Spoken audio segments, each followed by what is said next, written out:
Bonsoir, donc bienvenue pour cette troisième journée de débrief avec Grégory ici présent. Comment vas-tu? Bah écoute, un peu fatigué, mais ça va. Ça va. On va revenir donc sur un événement marquant donc, de cette journée qui est l'absence de Larry Ellison donc, au keynote. Si tu pouvais nous en dire plus sur Ouais, donc effectivement, bon, Larry était sur le bateau, donc tout le monde l'attendait dans la salle. Et c'est Jeff Henley qui a fait le point. Voilà. Thomas Kurian qui a pris le relais. On peut dire que la salle s'est un petit peu vidée. D'accord.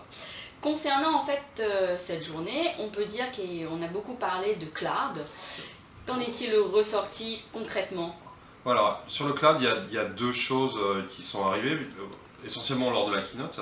D'abord Microsoft qui est intervenu pendant, je pense, un bon 45 minutes qui a fait le show autour de, voilà, nous on fait de l'Oracle dans Azure et sur Hyper-V. Alors on le savait puisque les choses ont été annoncées au mois de juin, je crois, que Oracle allait maintenant supporter sa base de données et WebLogic sur Hyper-V et sur Azure.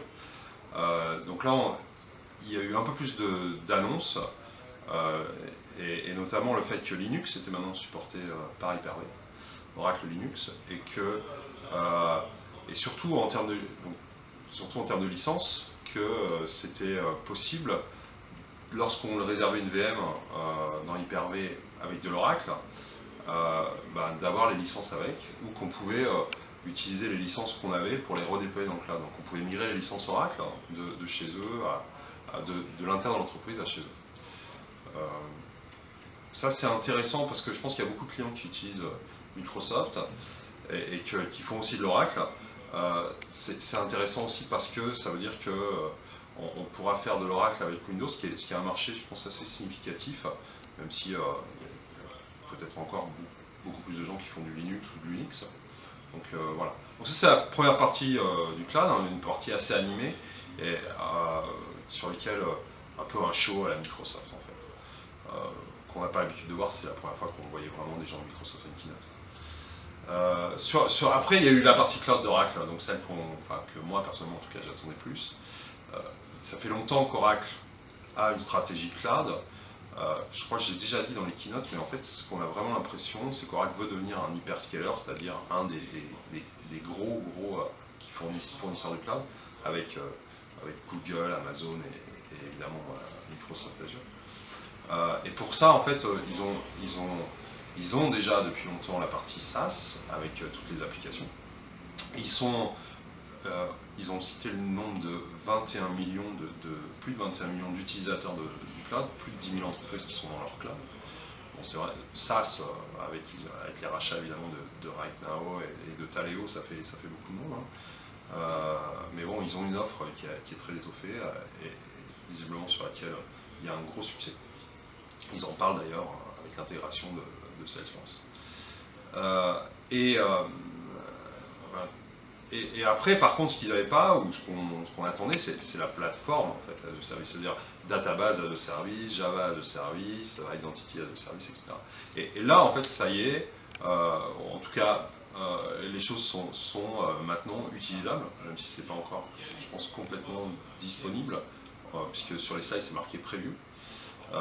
Et donc, on va pouvoir faire ça, ce qui est très intéressant, puisque on va pouvoir faire des applications, les déployer chez soi et les déployer dans une base de données qui est développée dans le cloud. On avait parlé des possibilités d'intégrer les données à travers GoldenGate, donc on va voir comment ça apparaît. La nouveauté sur cette partie-là, en fait, c'est qu'ils ont une place de marché, je ne me souviens plus du nom exactement, mais l'idée, je pense, c'est d'avoir un peu ce que fait Android ou avec Google Apps.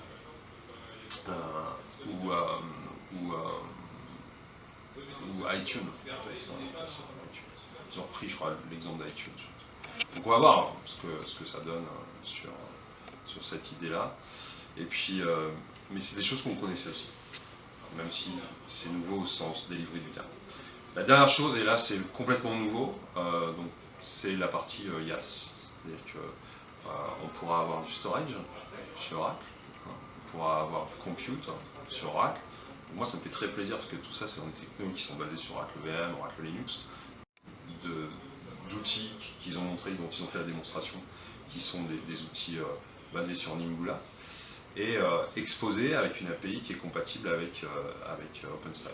Ce qui est aussi intéressant si les gens se connaissent, enfin, pour les gens qui utilisent le cloud, parce que ça donne une vraie crédibilité sur OpenStack, ce qui est étonnant d'un certain côté, parce que Oracle n'avait jamais fait aucun pas vers OpenStack. Donc, ouais, que ce soit Microsoft ou Oracle, il y a beaucoup de choses autour de ces nouvelles-là. Après, il faudra attendre, comme d'habitude, de voir ce que ça donne dans la réalité. Parce que sur le SaaS, je pense qu'ils ont une belle réussite, mais il y a pas mal de travail à faire sur le PaaS et sur le NAS. D'accord. Peux-tu nous dire quelques mots sur cette fameuse machine de backup? Ouais, l'autre chose que j'ai fait, enfin j'ai fait plusieurs choses dans la journée, mais l'autre chose qui est vraiment très technique, qui est intéressante, c'est cette nouvelle offre Oracle Database Backup Login and Recovery Appliance, tu vois, donc, tu le rediras la prochaine fois, qui est une machine, une appliance, qui permet de gérer tous les backups de toutes les bases de données Oracle, qui sont en entreprise, 10G, 11G, 12C,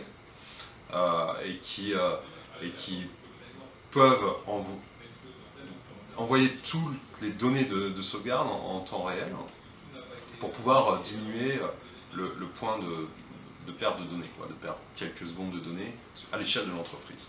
Donc l'idée de la solution, c'est de s'appuyer sur ce qui existe déjà dans ces bases de données. Le principe, c'est qu'on installe une librairie, l'équivalent d'une libobk sur chacun des serveurs. On n'installe pas d'agent, juste la librairie, le .so, pour étendre les fonctionnalités d'Herman. La librairie, elle sera disponible sur 10G, 11G et 12C. Et puis après, en fait, cette appliance-là, elle va recevoir des backups incrémentaux de toutes les bases de données. Donc la première fois, le backup incrémental, il n'y a pas eu de backup précédent, elle va envoyer un backup pool. Puis après, derrière, les backups incrémentaux, par exemple tous les jours. Et en plus de ça, la base de données va envoyer les informations en utilisant des logs, en utilisant le transport de la standby, de la managed standby. Donc ça veut dire quoi concrètement? Ça veut dire que on peut comme ça avoir tous les logs en temps réel. Donc cette machine-là pourra avoir quelque chose qui ressemble à la base de données de production en asynchrone quand même pour éviter d'avoir des impacts. Et là, la secrète sauce, qu'ils aiment bien dire ça, la sauce secrète de la solution, c'est qu'en fait, l'appliance est capable de garder l'ensemble des backups incrémentaux et d'effacer les données dans ces backups incrémentaux qui ne sont pas utiles pour pouvoir les réutiliser pour d'autres backups incrémentaux.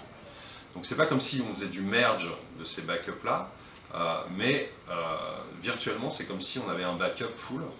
Et donc quand on restaure, on va restaurer le backup full plus les archives log nécessaires.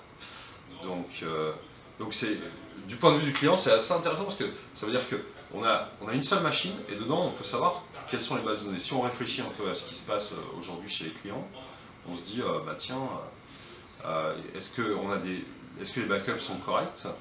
Souvent c'est assez compliqué en fait à répondre à cette question-là parce que les outils de backup répondent pas.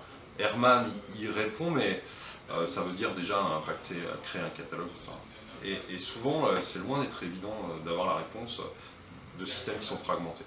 Alors que là, on peut avoir cette machine-là, on peut en avoir deux, parce qu'on peut faire cascade, on peut avoir une et l'envoyer dans le cloud, puisqu'il y a aussi une offre qui est l'équivalent dans le cloud, c'est un message fort encore une fois. Donc je pense que ça risque d'avoir un réel succès, en tout cas pour les gros entreprises. D'accord. Bon, écoute, merci pour ces informations. On se retrouve demain pour un prochain débrief. Demain, dernier jour. Demain, dernier jour. Donc à demain pour un dernier débrief en direct de San Francisco.